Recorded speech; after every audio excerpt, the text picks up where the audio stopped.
Here's a quick revision of what we discussed in this course.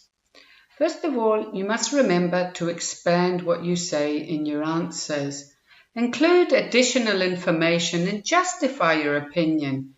Give examples to back up what you say. Speak clearly and think to yourself, will I be understood in an English-speaking environment? Use expression in your voice to show enthusiasm, admiration, or even sadness or anger if you're describing a time you felt like that. Use fillers such as, well, let me see. Oh, I've never thought about this, but, in order to avoid long pauses. Practice speaking out loud and record your voice.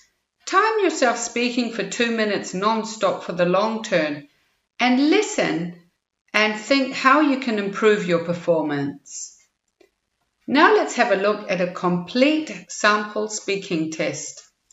You could practice doing this test using the tips we mentioned above and then look at the useful links in your ebook for more practice materials.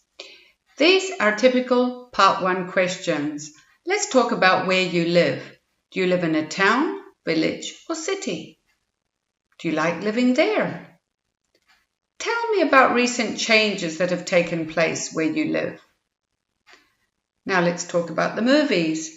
What kind of movies do you like? Have the kind of movies you watch changed over the years? Do you go to the cinema or prefer watching movies at home? Typical Part 2 question is this one. Describe a person you admire. Remember, this is the 2-minute speech, the long term. Tell me about who this person is, what he or she is like, how often you see this person, and explain why you admire him or her. These are typical Part 3 questions, which, as you can see, are related to the Part 2 question. And it continues with the topic, people who are admired. What kinds of people were admired by past generations and who do young people most admire today? Why do some people remain famous for a long time? What types of people do you think will be admired by future generations? This is a copy of the public version of the criteria examiners use to grade your speaking. You can get a copy of this online. Just Google IELTS Speaking Band Descriptors.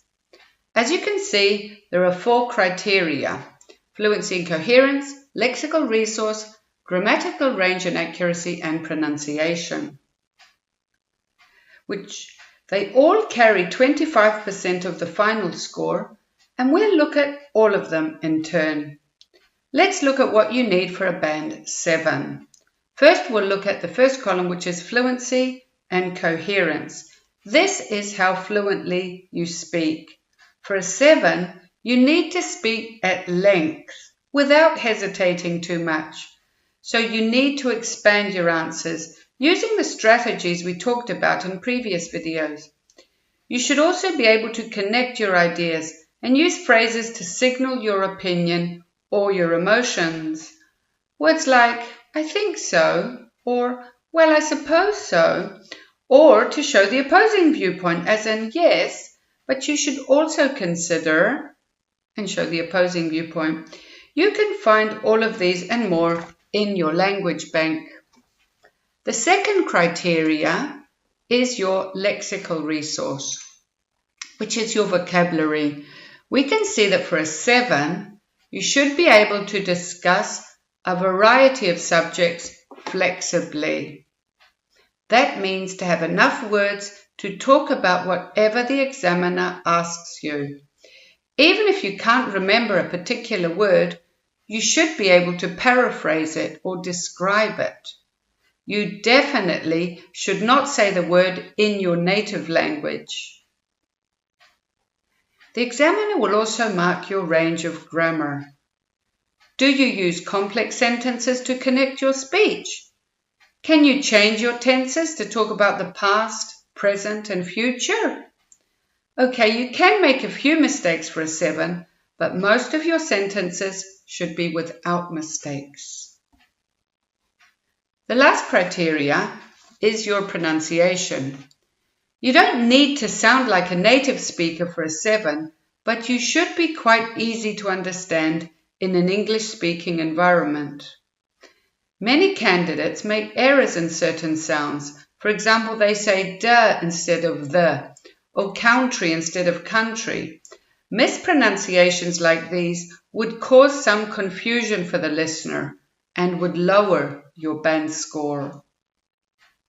So as you can see, to get a 7, you can make a few errors while speaking, but generally you need to speak at length and use a variety of vocabulary and grammar to make your speech more interesting.